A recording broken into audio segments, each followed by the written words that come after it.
But the human beings who choose Satan as their God are Satan's constituents. So now we have a demonstration going on. And this is one of the things that God teaches us, why we are here. There is Satan with a dominion, a piece of land, the planet Earth, and constituents, the humans who choose him. So every human being you look at is either in God's kingdom or in Satan's kingdom. And Satan is already proven to be incompetent. He should by now declare that he cannot be a God besides God. And if he doesn't know it by now, he will know it. Before the end of the demonstration, Satan will declare that, yes, I cannot be a God. So this is what we're here for, to provide constituents for Satan. But the people who choose God as their God are not in Satan's kingdom. And this is where the distinction is being drawn between God's kingdom and Satan's kingdom. God's kingdom has no problems whatsoever. When we step out of God's kingdom, then problems begin. Satan's kingdom is full of problems. Diseases, cancer, AIDS, accidents, personal problems. And these are non-existent in God's kingdom. And there's a mechanism for it that God gave us also in the message. What is the mechanism for attaining perfect happiness? As we've been talking about this, and we now know that the secret of perfect happiness is a well-developed and nourished soul, a well-developed and nourished person. Just as you give your body breakfast, lunch, and dinner, the real person, your soul, needs breakfast, lunch, and dinner. So God tells us exactly how to feed the real person. We are doing one of them right now. This is one of the major meals. It comes once a week, the Friday prayer. But the 5 daily contacts with God are the 5 daily meals for the person, for the soul, the real you. This is one way of attaining this perfect happiness. At the same time, you're preparing for the real life. Because that day is going to come when you begin the real life, and you will be assigned an eternal rank depending on your degree of development and growth. And you know the other things that are written in this brochure. The 5 daily contact prayers, the charity taken from your body to give to the poor. Your body loves money. The body wants money. So the charity is designed to take from this body and give away to the poor. Fasting is designed to make you the boss over your body. A lot of people out there, most of them are enslaved to the body. Whatever the body wants, they go after it. The body wants food, okay. The body wants sex, okay. No bounds. The body wants clothes, yes sir. So these commandments from God are designed to make us happy, to make us the boss over the body.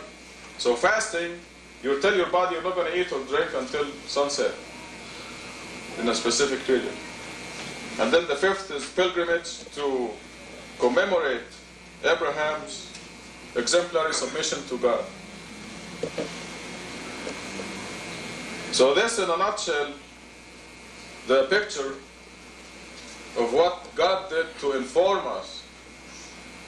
And like I said, we are fortunate that the information that comes to us from God is supported by the evidence that it is from God. There's so much information out there, you don't know which one is correct and which is man-made. Is it the Book of Mormons? Is it the Book of the Baha'is? Is it the Gospel? Is it the Bible? Is it the Torah? Is it the Psalms? What is it? So some of those are books of God, and they have the mathematical code in them. And we are fortunate to have the complete and intact message from God that lets us have 100% confidence in it. أقم الصلاة. الله أكبر. لا إله إلا الله.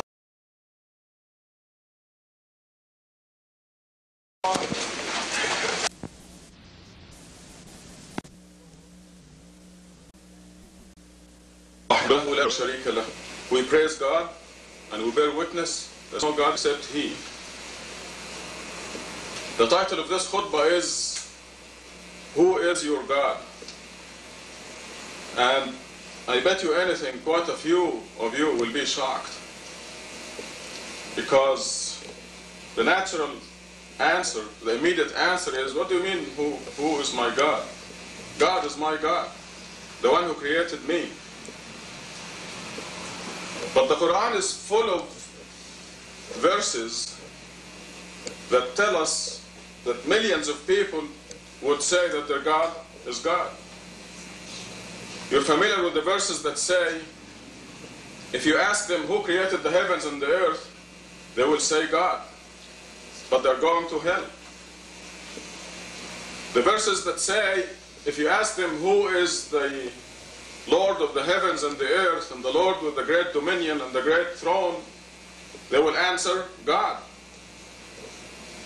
but they're going to hell. You ask them who created you, they will say God. So these are millions of people who recognize God as the one who created the heavens and the earth, the one who created them, the one with the great authority, the Lord of the heavens and the earth, but they're still going to hell. Now, I know this is your answer. Who is your God? And I'm going to say, God is the one God who created me. But we have, this khutbah is to examine this question, and for you to examine your answer. We know that your happiness in this world and forever depends on knowing who your God is and worshiping God. God guarantees you perfect happiness in this world and forever. And this is repeated in the Quran 23 times. Perfect health, perfect wealth, perfect peace of mind, guaranteed. God is the one who runs the universe and is guaranteeing this for you. No problems whatsoever. Read my lips, like Kush says. No problems whatsoever if you are worshiping God alone, worshiping your God. And you and I are going to detect flaws in us as we examine this question. Who is your God?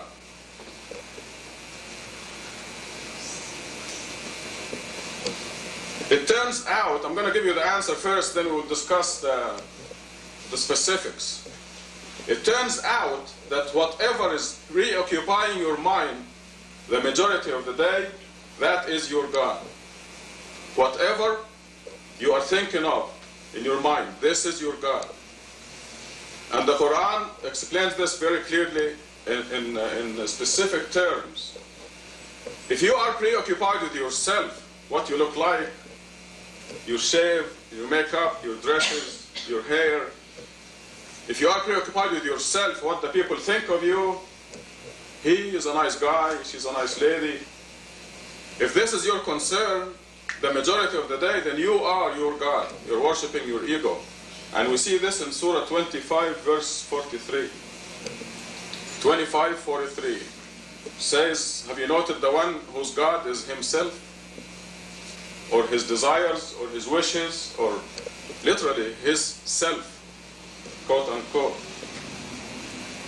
Now, the answer that whatever is preoccupying your mind most of the day is your God is backed up by many, many verses in the Quran. If you are preoccupied with your job most of the day, that is your God, not God who created you.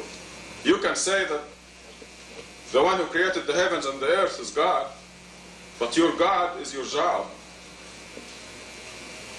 If your spouse is preoccupying you more than God, then that is your God, your wife or your husband.